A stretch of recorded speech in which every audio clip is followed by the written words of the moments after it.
एकटी कोणाशी बोलते? नसणार कोणतरी दिसतं हिला. नसणार कोणतरी याला दिसतं ना.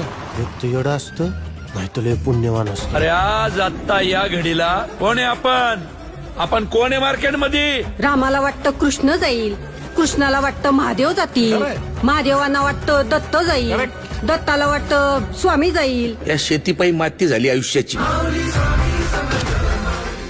या देशात सगळं ओरिजिनल आहे, डुप्लिकेट फक्त शेतकरी. रोज एक तरी आत्महत्या होणाऱ्या आमच्या या तालुक्यात पुढच्या 8 दिवसात एकही आत्महत्या झाली नाही पाहिजे. जर झाली तर वर काशी विश्वेश्वरापासून खाली रामेश्वरापर्यंत माझं देऊळ बंद, कायमचं.